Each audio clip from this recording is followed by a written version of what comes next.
harus mulai dari mana? Ambisiku bergejolak, antusias tak karuan, banyak mimpi-mimpi yang akan ku kejar. Lika-liku perjalanan, ku terjebak sendirian.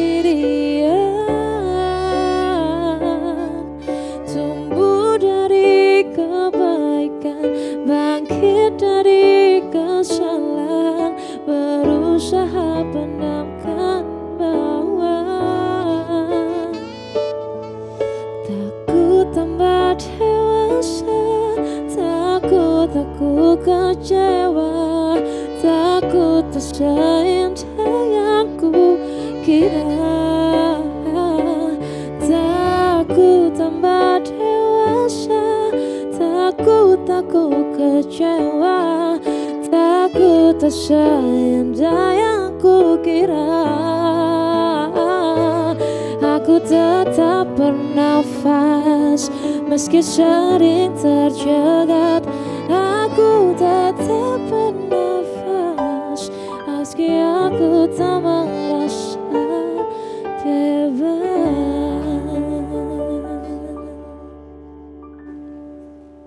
Oke, halo pemirsa TVRI Bengkulu, apa kabar? Semoga selalu dalam keadaan sehat dan tetap semangat menjalankan aktivitas seperti pada biasanya. Senang sekali pemirsa, saya Helda Amelia kembali menjumpai Anda dan akan menemani Anda dalam 1 jam ke depan di Berendo. Nah pemirsa, tema kita hari ini menarik sekali. Kita akan membahas mengenai atlet juga butuh psikolog. Tentunya bersama dengan narasumber kita hari ini, langsung saja kita sapa. Ada Bang Febrian dan juga Bang Muhammad Sidik. Langsung saja. Ada Bang Febrian, halo Bang. Halo. Apa kabar Bang? Alhamdulillah sehat. Sehat ya, long time no see ya, sudah lama tidak berjumpa, kembali lagi beraktivitas.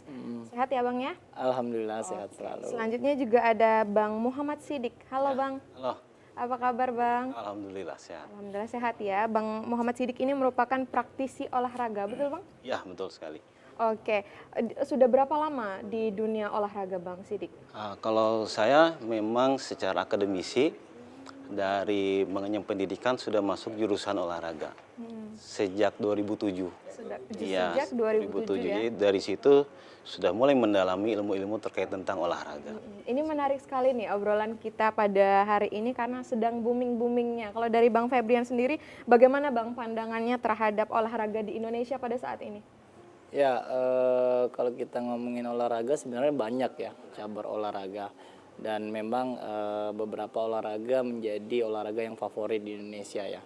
Seperti contohnya bulu tangkis misalnya. Kemudian ada juga apalagi kalau kita ngomongin soal sepak bola. Ini kan benar-benar sebuah cabur olahraga yang hampir seluruh rakyat Indonesia menikmati dan menyukainya ya. Jadi menurut saya memang dari sisi psikologis ya, olahraga di Indonesia sudah mulai berkembang, apalagi dengan keilmuan yang makin berkembang juga, sehingga perlu dan ditingkatkan dari segi non teknisnya nih, yaitu segi dari sisi psikologis dan mentalnya. Itu akan kita bahas pada hari ini. Nah kalau dari Bang Sidik sendiri, gimana Bang pandangannya terhadap kemajuan olahraga di Indonesia pada saat ini? Oke, baik. Jadi untuk kemajuan olahraga secara euforianya, terutama olahraga-olahraga yang sifatnya favorit, itu memang banyak kemajuan ya, banyak perkembangan gitu. Hanya dari segi teknis secara akademisi atau secara praktisi itu memang masih ada kekurangan dari beberapa aspek. Ya, seperti yang dikatakan tadi oleh Pak Rian, aspek psikologi olahraga terutama di kita sangat kurang diutamakan karena kita lebih konsepnya kepada pelatihan aspek fisik, teknik, taktik, sedangkan aspek psikologi masih belum diutamakan. Jadi secara teknis masih banyak aspek-aspek dari olahraga yang masih harus ditingkatkan. Tapi sudah merasakan dinamika perubahan olahraga di Indonesia Bang, tahun ke tahun? Ya, kalau dinamika perubahan sudah, maksudnya ada ilmu-ilmu baru, sudah meninggalkan ilmu-ilmu yang sudah usang gitu. Ya, memang sudah ada dari beberapa aspek kepelatihan. Gitu. Nah, kalau untuk yang selalu terus untuk dikembangkan nih dari Bang Febrian, kita membahas mengenai psikologi olahraga. Apa sih yang dimaksud dengan psikologi olahraga sendiri, Bang? Ya, psikologi olahraga itu kalau kita lihat pengertiannya adalah ini ya, sebuah ilmu yang mendalami atau bagaimana ilmu ini mengembangkan sebuah potensi khususnya atlet ya, khususnya atlet, bagaimana atlet tersebut mencapai peak performance-nya atau performance puncak sehingga menampilkan sebuah performa ataupun sebuah usaha yang berjuang ya katakanlah untuk memenangkan sebuah pertandingan. Nah memang menurut saya hal ini sangat penting ya karena secara awam kita kenal nih atlet, misalnya ada orang awam nih melihat atlet kan, oh atlet ini orangnya kuat lari misalnya, kemudian secara otot bagus, secara badan juga bagus misalnya, kuat lah. Tetapi orang tidak melihat ada sisi non teknisnya. Iya memang atlet dilihat kuat secara fisik, tetapi atlet juga manusia kan. Nah dan ada hal non teknis yang mempengaruhi atlet tersebut. Jadi hal ini juga perlu dikembangkan karena bukan cuma aspek fisik yang mempengaruhi bagaimana atlet tersebut bertanding misalnya, tetapi juga aspek non teknis ya. Seperti misalnya bagaimana atlet tersebut bangkit dari kekalahan, kemudian atlet menerima kekalahan misalnya, kemudian atlet berkonsentrasi ketika ada tekanan, sehingga hal-hal non teknis ini dan khususnya ilmu psikologi olahraga ini masuk untuk mengembangkan faktor non teknis atlet sehingga mencapai peak performance-nya. Untuk saat ini sendiri psikologi olahraga ini menurut Bang Febrian bagaimana Bang? Sudah berkembangkah atau perlu diperbaiki terus? Khususnya di Indonesia sebenarnya sudah ada ya dan sudah berkembang, tetapi belum merata atau menyeluruh karena ada beberapa cabur saja yang benar-benar melek kaitannya atau membutuhkan sebuah keilmuan dari psikologi di dunia olahraga. Katakanlah misalnya pengalaman saya di PON 2021 di Papua, saya waktu itu sebagai psikolog atlet kontingen Jawa Barat, itu memang dari Jawa Barat memakai ilmu psikologi atau praktisi dan juga profesi psikologi untuk mendampingi atlet-atletnya supaya mencapai peak performance-nya ketika tanding. Tetapi saya lihat dari beberapa provinsi misalnya, katakanlah khususnya Bengkulu nih, belum memakai tenaga profesi psikologi untuk mendampingi atletnya. Padahal kita seperti yang saya katakan tadi, atlet juga manusia dan manusia punya dua faktor ya, yaitu faktor fisik dan juga mental. Nah ini gimana nih menurut dari Bang Sindik sendiri, ternyata Provinsi Bengkulu juga belum menggunakan profesi psikolog terutama untuk bidang olahraga. Ya, jadi kalau untuk profesi psikolog dalam bidang olahraga memang belum merata ya selama ini di Indonesia pada umumnya, pada khususnya di Bengkulu ini. Ya, karena seperti yang saya rasakan sendiri ketika itu saya melatih tim untuk menghadapi Prapon, tim dari cabang olahraga Hapkido, saya sampai harus menghubungi Pak Rian ya untuk masuk dalam pengembangan bidang mental tersebut. Jadi sebenarnya sangat dibutuhkan karena dalam konteks latihan ada yang namanya program latihan. Di situ ada 4 aspek yang sebenarnya harus dilatih, yaitu fisik, teknik, taktik dan strategi, dan juga mental. Hanya saja aspek mental ini kadang-kala suka tidak diutamakan. Jadi pelatih fokusnya kepada fisik, teknik, dan taktik. Padahal itu tadi aspek mental ini sebenarnya ketika pertandingan itu merupakan aspek penentu dari kemenangan. Sangat penting. Sangat penting. Ya. Walaupun ada teori yang mengatakan aspek mental ini ketika mulai program latihan tidak terlalu diutamakan. Tapi ketika tahap pertandingan itu sangat diutamakan.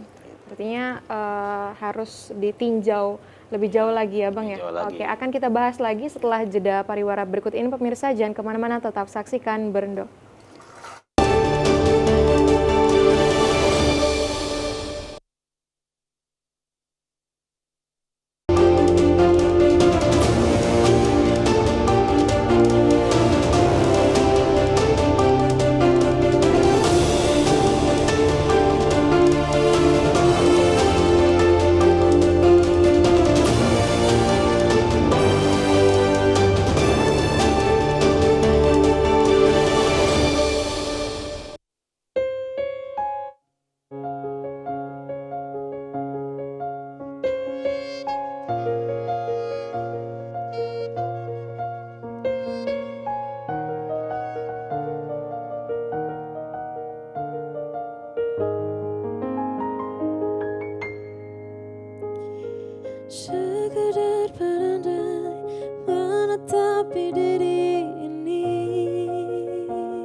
untuk mencari apa yang lama dicari. Pergi tanpa pamrih, pergi tanpa pamit aku. Kesana kemari tanpa arah, serta ratusan makian. Kembali pulang untuk menandai banyaknya luka yang berantakan. Peluk hangat sikap untuk sembuhkan. Kembali pulang bersama terang, menghiasi diri merayakan genggaman tangan yang masih ada.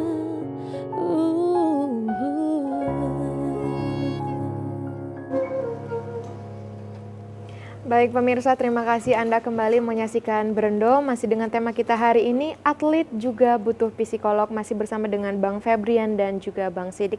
Kita kembali ke Bang Sidik nih. Tadi Bang Sidik mengatakan ada beberapa aspek yang perlu diperhatikan pada bidang olahraga sendiri ya Bang ya?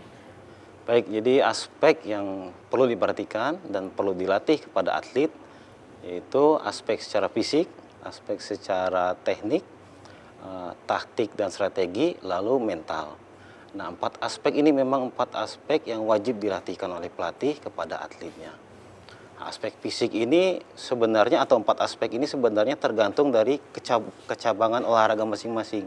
Ya, ada yang membutuhkan power yang kuat, ada yang membutuhkan kelentukan, ada yang membutuhkan kecepatan, tergantung. Jadi dasarnya untuk melatih fisik dan segala macamnya itu tergantung dari cabornya masing-masing. Hanya saja yang jadi masalah adalah dari 4 aspek ini, kadang-kadang aspek mental ini yang sering tidak diutamakan.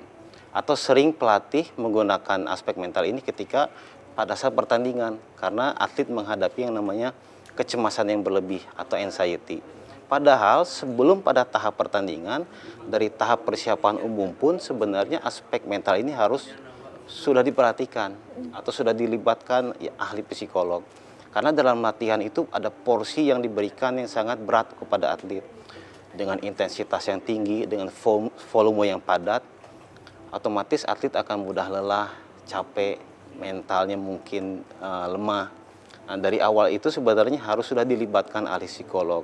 Kadang-kadang pelatih kita lebih terfokus kepada fisik, baru psikologi ketika pertandingan. Padahal dari awal harusnya sudah dilibatkan. Oke. Jadi 4 aspek itu. Ya, ada 4 aspek, tapi ada beberapa aspek yang masih dikesampingkan ya, Ya. gitu ya. Nah, kalau dari Bang Febrian sendiri ini bagaimana Bang? Kesehatan mental para pemain, para atlet ini dikesampingkan nih?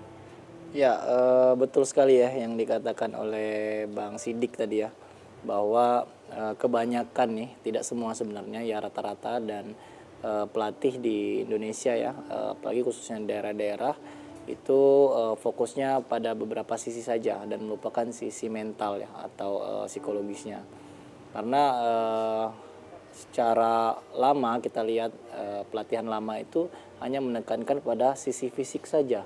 Jadi ketika atlet itu harus di-push, ibaratnya harus didorong, oh bahwa harus bisa nih misalnya lari sekian kilometer, kemudian harus bisa nih mengangkat beban dan lain-lain, harus bisa untuk mengejar target, tetapi lupa akan satu aspek non teknisnya yaitu teknis mental tadi.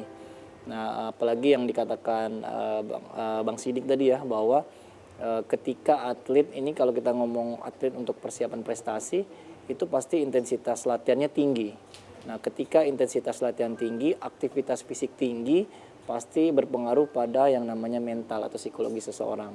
Nah, kita aja kalau manusia biasa kalau capek pasti berpengaruh kan pada psikologisnya. Apalagi atlet, karena atlet juga manusia. Nah, atlet juga perlu relaksasi misalnya.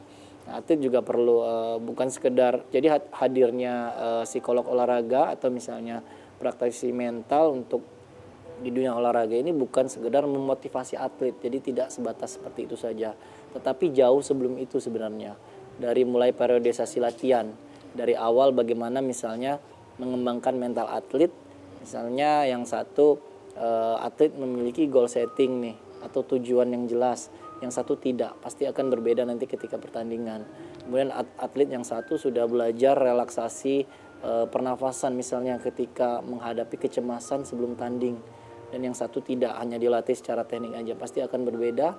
Bagaimana perbedaan tersebut yang kata Bang Sidik tadi mempengaruhi hasil akhir ketika bertanding. Nah, ini faktor mental yang sebenarnya atau faktor non teknis yang sebenarnya sering terlewat nih di dunia olahraga kita sebenarnya. Ini kan sangat urgent ya Bang ya artinya, tapi kenapa tahun ke tahun masih dikesampingkan gitu Bang? Apakah ada faktor-faktor lain yang mempengaruhi? Ya, karena sebenarnya hal ini kan hal yang tidak nampak ya. Orang awam kan hanya melihat hasilnya, oh menang kalah misalnya. Betul. Atau oh kuat, misalnya bola nih, oh kuat lari enggak, kuat tendang enggak, oh mainnya bagus enggak. Tetapi kan sehingga orang terlupa nih, ada ternyata kenapa individu ini ketika tanding bagus nih, ketika latihan bagus, ketika tanding enggak. Ada yang ketika latihan bagus, ketika tanding ya bagus. Ternyata secara sains dilihat juga penelitiannya ada faktor non teknis di sana, yaitu pengembangan mental. Nah itu kan mulai dari dasar ya, dari bagaimana attitude ya, misalnya dari bagaimana individu ini memiliki jiwa gigih dalam bertanding misalnya. Nah itu dibentuk ketika latihan, dan ketika pelatih kepala fokus kepada fisik dan teknik tadi, sehingga perlu hadirlah psikologi olahraga ini untuk bagaimana mengembangkan perilaku atlet ini supaya memiliki mental juara tadi. Bang Sidik, artinya dengan hadirnya pelatih di dalam suatu grup itu belum cukup untuk menjaga kesehatan mental para atlet? Ya, pelatih sebenarnya tergantung bidangnya. Jadi sebenarnya kompleks melatih atlet itu sangat luas. Jadi pelatih harusnya punya masing-masing fungsi dan peruntukannya sesuai dengan bidangnya. Jadi baiknya dalam melatih itu ada yang bertugas sebagai pelatih fisik, pelatih tadi ahli psikologi sebagai pelatih mentalnya, lalu ada yang khusus untuk tekniknya, ada yang khusus untuk strategi dan taktiknya gitu. Jadi satu pelatih sebenarnya susah untuk dia berperan sebagai keempat gitu. Jadi baiknya dalam melatih atlet itu dari 4 aspek tadi punya pelatih khususnya masing-masing. Sedangkan permasalahan di kita rata-rata satu pelatih itu punya peran 4 tadi. Udah dia pelatih fisik, pelatih mental juga, pelatih teknik dan segala macam. Sedangkan ilmu itu kan luas dan mendalam. Biasanya pelatih hanya menguasai permukaannya saja, itu yang jadi masalah. Sehingga atlet tidak akan mencapai peak performance-nya tadi. Kecuali kalau semuanya bekerja sama secara holistik, itu biasanya akan menghasilkan atlet yang baik. Apakah ini tidak menutup kemungkinan juga dalam artian seorang pelatih juga membutuhkan psikolog, Bang Febrian?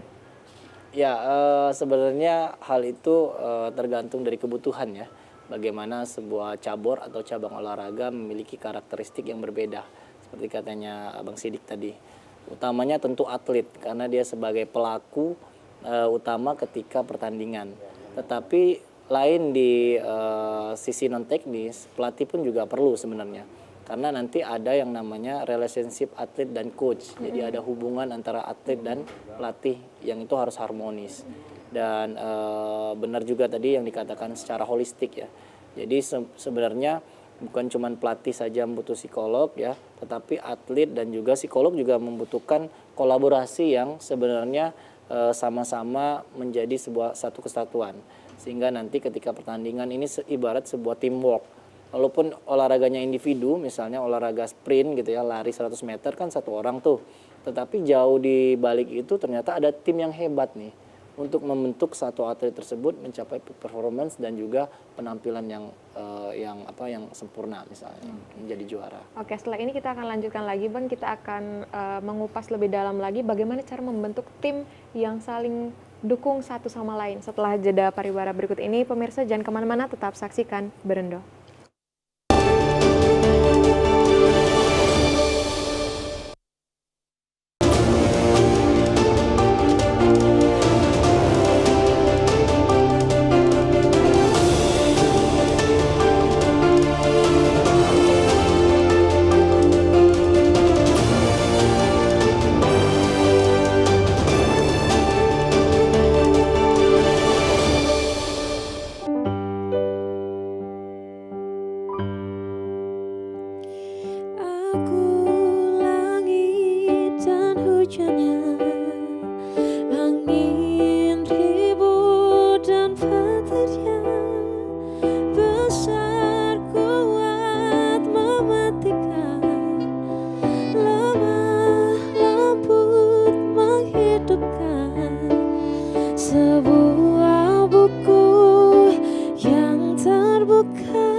Tertawalah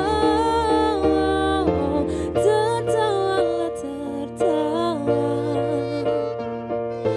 peluk semua doa. Tertawalah semoga semesta mendengar kita belajar menelan apapun aman yang ada.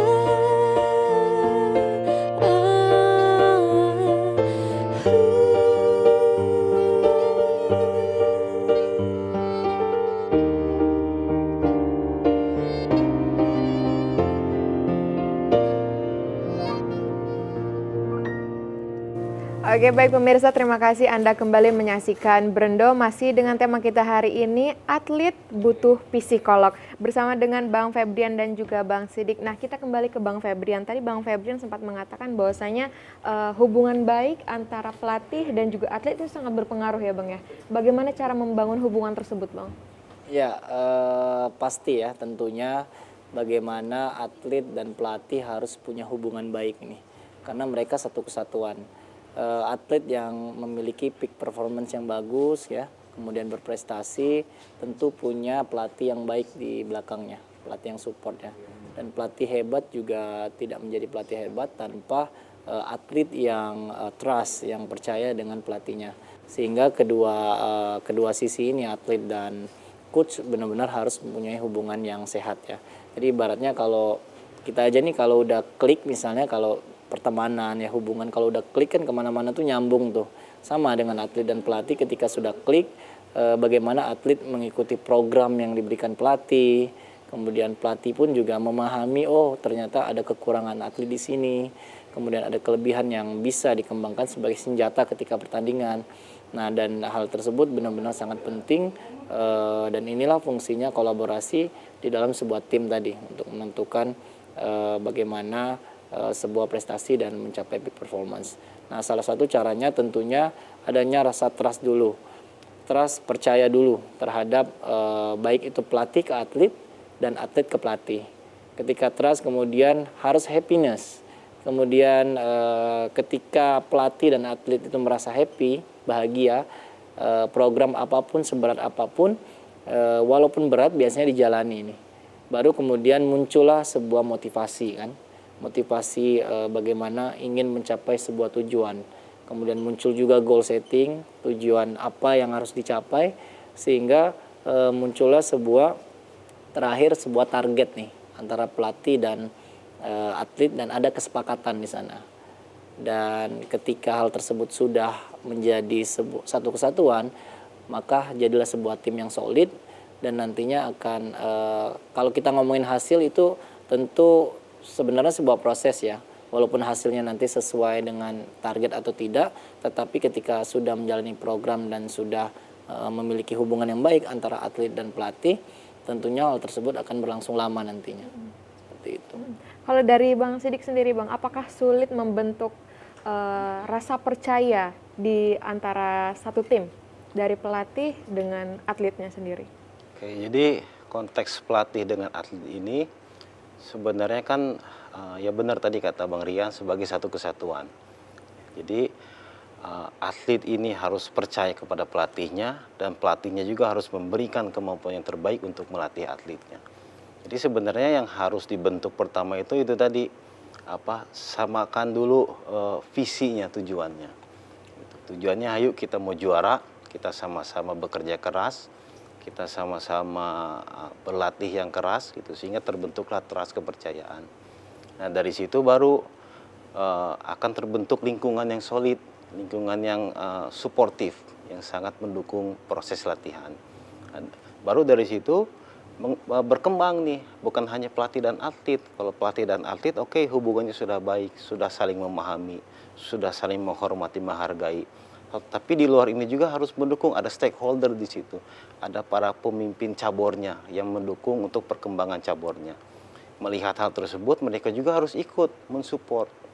Apakah itu dari anggaran, apakah itu dari kebutuhan, kurang ini, kurang itu, support atletnya. Biar makin terbentuk kesolidan itu tadi. Jadi memang banyak aspek-aspek yang harus dikolaborasikan, yang harus dibuat duduk bersama agar menjadi satu tim yang solid. Ya itu. Jadi bukan hanya sekedar pelatih dan atlet, tapi di luar itu pun harus saling mensupport. Artinya cukup kompleks ya ini ya Cukup Bang ya, kompleks, cukup ya. kompleks. Nah kalau dari Bang Febrian ini artinya seorang pelatih juga penting dan harus memiliki ilmu-ilmu psikolog ya Bang? Ya, tentunya jelas ya pelatih juga harus memiliki knowledge terhadap hal itu ya, pengetahuan akan hal itu. Karena memang pelatih pun juga harus memahami nih karakteristik atlet. Nah itu salah satu aspek yang benar-benar sangat penting yang dimiliki pelatih ya. Nah memang agak sulit misalnya ketika pelatih tadi seperti kata Bang Sidik ya, harus memegang misalnya 4 peranan tadi. Sehingga ketika sudah fokus pada fisik dan juga teknik misalnya, pelatihnya udah fokus pada strategi itu, kemudian butuh bantuan psikolog nih untuk memahami karakteristiknya si atlet ini. Kemudian juga perlu misalnya bagaimana si atlet ini mengembangkan rasa percaya diri ya, kemudian mengembangkan bagaimana motivasi, sehingga tadi juga ketika pelatihnya tidak punya knowledge atau tidak punya pengetahuan terhadap pentingnya kebutuhan psikolog atlet atau tidak memiliki bagaimana sebuah pengetahuan tentang minimal psikologi atlet, ya pastinya pengembangan atlet pun tentunya akan stuck nanti, akan mandek. Nah sebaliknya ketika pelatih ini, oh ternyata saya lihat atlet ini kenapa misalnya akhir-akhir ini udah malas latihan nih misalnya, kok akhir-akhir ini udah makin lama latihan kok makin berkurang nih misalnya kan. Jadi sebuah coach juga memahami, oh ternyata ada aspek psikologis nih kayaknya. Padahal saya sudah memberikan misalnya setiap hari latihan yang keras nih. Kenapa kok nggak keluar nih ininya misalnya performa puncaknya nih. Nah ketika coach memahami hal psikologi seperti itu, tentunya nanti bakal ada tindak lanjut yang dilakukan coach ya, baik itu nanti berkolaborasi dengan mental coach ya atau dengan psikolog dan lain-lain. Dan pentingnya itu tadi mengembangkan sebuah kondisi atlet sehingga atlet nanti benar-benar siap menjalani pertandingan. Kondisi yang seperti apa Bang yang menggambarkan bahwasanya atlet ini sudah siap berlaga atau sudah siap mencetak prestasi? Ya, kondisi seperti apa sebenarnya kita bisa lihat ketika pertandingan ya, atau bahkan kita melihat atlet itu sebelum bertanding nih. Pasti kata kuncinya kalau kita mau lihat atlet itu udah siap berlaga, dia enjoy the game. Nah, dia itu menikmati pertandingan, bukan tertekan ketika bertanding. Sehingga bagaimana cara mengetahuinya ya pastinya itu diobservasi oleh misalnya coachnya, pelatihnya atau juga tim ya, misalnya ada tim psikolog olahraganya melihat, oh kayaknya atlet ini tegang nih misalnya, kayaknya nggak siap nih, relaksasi dulu nih misalnya, atau kayaknya dia terlalu percaya diri nih, jadi nggak konsentrasi, berarti harus dikonsentrasi dulu sebelum bertanding. Sehingga tadi kita lihat dulu ketika atlet sudah enjoy the game nih, sudah relax, sudah santai dan sudah bisa fokus sebelum pertandingan, maka atlet tersebut siap memberikan performa puncaknya. Oke, Bang Febrian dan Bang Sidik akan kita lanjutkan lagi obrolan kita hari ini membahas mengenai para atlet di Indonesia. Setelah jeda pariwara berikut ini, pemirsa jangan kemana-mana, tetap saksikan Berendo.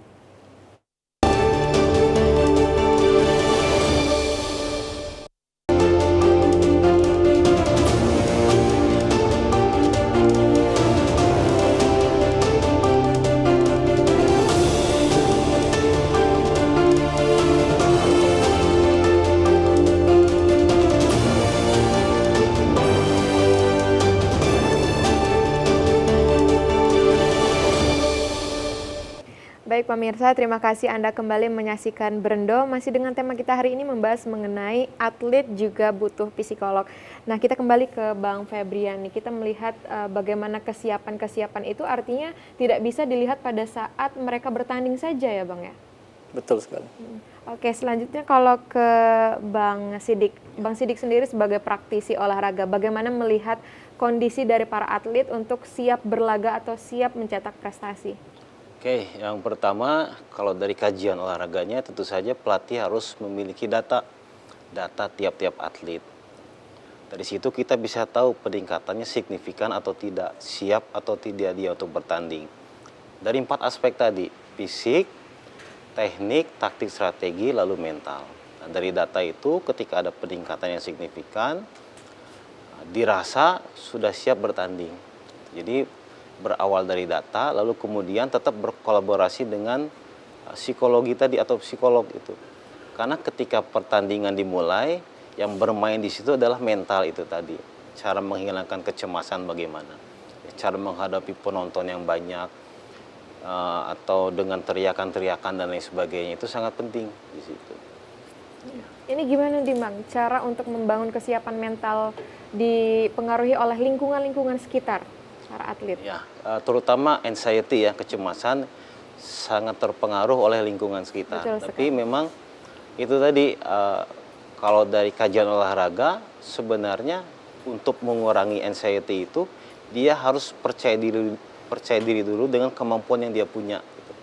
Ketika dia secara fisik teknik dia tahu dia bagus, secara taktik mental juga dia tahu dia bagus, otomatis ketika dia menghadapi crowd yang begitu luas, banyak orang berteriak dan lain sebagainya, dia secara otomatis biasanya sudah tertanam rasa kesiapannya itu. Tapi jangan ditinggalkan, walaupun kita tahu dia udah siap, tetap ada orang yang mendampingi, yaitu psikolognya, atlet di situ mendampingi dia. Kita kembali ke Bang Febrian nih Bang, biasanya contoh latihan yang diberikan kepada para atlet dari psikolog olahraga. Ya, contoh latihan yang diberikan ke atlet ya dari sisi misalnya dari mental coach-nya atau psikolog olahraga. Memang hal ini tentunya tidak bisa langsung diberikan serta-merta ya, tetapi juga harus berkonsultasi dengan head coach-nya kan. Jadi dengan pelatih kepalanya biasanya saya berkolaborasi dulu nih, menanyakan sebenarnya kebutuhan atlet apa, karena yang benar-benar tahu dari awal kan head coach-nya nih. Walaupun juga misalnya saya sebagai psikolog olahraga melihat juga dari awal perkembangan. Tentunya saya berkonsultasi dulu, tetapi secara teoritis memang ada 3 hal yang harus diberikan dari persiapan mental atlet sebelum benar-benar bertanding. Biasanya dari basic skill mental, kemudian preparatory skill mental, dan juga nanti terakhir bagaimana peak performance mental. Nah, kalau dari basic skill mental tentunya yang diberikan bagaimana membentuk perilaku dulu, dari mindsetnya dulu, misalnya attitude yang pertama. Bagaimana dengan saya memberikan jadwal tetap bahwa atletnya harus bangun jam berapa, misalnya makannya jam berapa, dan kemudian juga membuat logbook, misalnya memberikan sebuah logbook pada atlet, dan mereka itu harus benar-benar memiliki mindset, punya tujuan goal setting. Mereka harus memiliki catatan sendiri nih, dan tersebut harus dicek berkala juga. Nah, itu dari sisi psikologi psikologi atlet ya. Kemudian yang kedua juga dari preparatory skill ya, persiapan skill atau mental skill persiapannya, bagaimana misalnya contohnya melatih atlet untuk imagery, membayangkan ketika setelah latihan teknik, membayangkan ketika pertandingan, kemudian membayangkan misalnya bagaimana nanti skill-skill baru yang akan dilatih, visualisasi ya, hal-hal tersebut yang saya latih sehingga nanti atlet terbiasa melakukannya. Dan terakhir misalnya peak performance mental. Nah, itu latihan bagaimana seperti kata Bang Sidik tadi, hal yang paling sering dirasakan oleh atlet ketika sebelum bertanding, apalagi memiliki sebuah target misalnya, yaitu kecemasan. Nah, ketika sudah di lapangan kan pelatih dan coachnya juga tidak bisa masuk lapangan kan, memberikan instruksi. Nah, inilah yang dilatih oleh pelatih mental ketika latihan. Bagaimana ketika nanti atlet tersebut ketika menginjak lapangan cemas gitu ya, atau memiliki pikiran, nah dia harus bisa kembali konsentrasi dan juga bisa bagaimana meregulasi emosinya sehingga tidak cemas lagi. Misalnya dengan teknik pernapasan, kemudian teknik imagery konsentrasi dan lain-lain. Sehingga dari hal-hal tersebut yang dilatih kepada atlet dan juga kolaborasi, atlet memiliki skill atau preparatory mental skill untuk menghadapi pertandingan. Nah, untuk Bang Febrian sendiri kan ini sudah pernah menjadi coach psikolog olahraga ya Bang. Itu ada perbedaan yang signifikan nggak Bang antara atlet yang memang ada psikolog olahraganya dan yang tidak? Secara pengalaman ya tentunya ada ya. Karena ketika atlet yang satu latihan mental skill, yang satu tidak latihan mental skill, tentunya sangat-sangat berbeda, di mana ketika atlet yang dilatih mental skill secara rutin, mereka bisa menampilkan performance-nya seperti latihan. Jadi ketika latihan benar-benar sama nih yang ditunjukkan ketika tanding. Nah, kalau yang yang tidak berlatih secara mental psikologi olahraga biasanya inkonsisten. Jadi kadang dia bagus, kadang enggak. Kadang kalau lagi moodnya bagus ya bagus mainnya.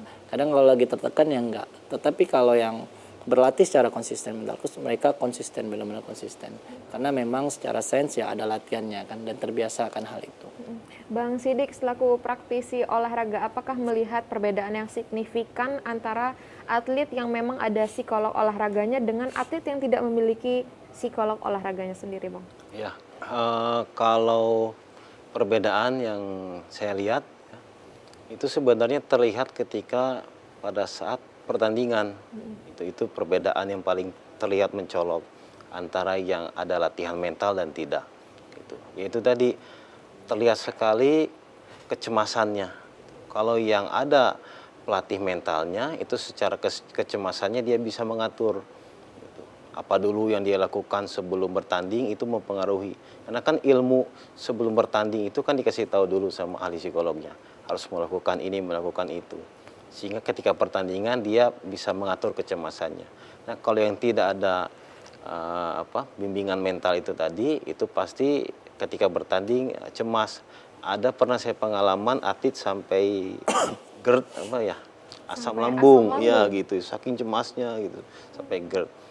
Itu konteksnya memang ketika itu tidak ada aspek latihan secara mental. Tapi kalau konteksnya perbedaan secara latihan dari tahap persiapan awal atau persiapan umum belum terlalu terlihat di situ perbedaan antara yang latihan mental dan tidak gitu. Tapi ketika tahap pertandingan itu sangat terlihat perbedaannya. Apakah memang dengan hadirnya psikolog olahraga ini memang harus diawali dari awal pelatihan atau memang dia harus hadir pada saat setelah pertandingan dimulai, Bang? Ya, kalau secara teoritis dan juga implementatif memang seharusnya dari awal ya, gitu.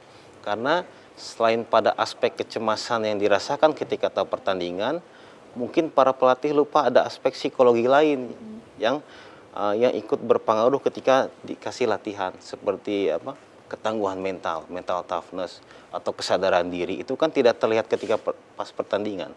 Tapi ketika dikasih latihan beban berat, aspek itu ada sebenarnya. Contoh misalkan aspek kesadaran diri yang terjadi di lingkungan praktisi olahraga ya, atlet. Banyak atlet-atlet yang mungkin tidak terlihat oleh pelatih, tidak terlihat oleh temannya, dia keluar malam hanya untuk sekedar makan makanan yang kurang bergizi misalkan. Itu karena kesadarannya rendah. Kalau dia kesadarannya tinggi, dia tidak akan melakukan itu. Contoh kesadaran tinggi misalkan kayak atlet, atau kita pernah lihat sama-sama Cristiano Ronaldo. Dia ketika konferensi pers sampai menggeser minuman berkarbonasi. Itu kan salah satu bentuk kesadaran tinggi bahwa kalau dia memasukkan makanan yang kurang bergizi, mungkin bisa mempengaruhi performance-nya. Nah, atlet kita itu dari aspek itu sering dilupakan gitu. Dan itu ada ketika mulai tahap persiapan dari awal gitu. Nah, kadang-kadang pelatih kita fokusnya hanya di akhir, di kecemasan. Padahal dari awal ini harus dibimbing juga kesadaran dirinya sebagai atlet, ketangguhan mentalnya untuk menerima latihan yang berat. Kadang-kadang itu dilupakan. Padahal banyak hal-hal yang penting yang harus dibenahi ya, Bang ya. Oke pemirsa, menarik sekali, tapi kita akan lanjutkan lagi setelah jeda pariwara berikut ini. Jangan kemana-mana pemirsa, tetap saksikan Berendo.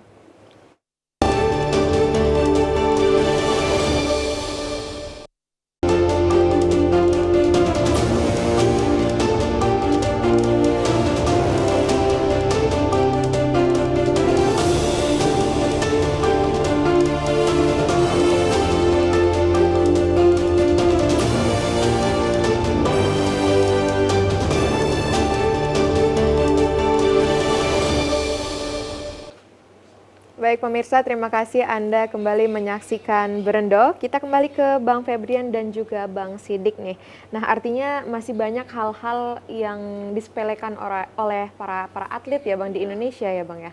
Oke, kalau dari Bang Febrian nih, Bang Febrian bagaimana menumbuhkan rasa motivasi yang bagus untuk para atlet dan juga pelatih? Ya, bagaimana menumbuhkan motivasi ya pada atlet dan pelatih.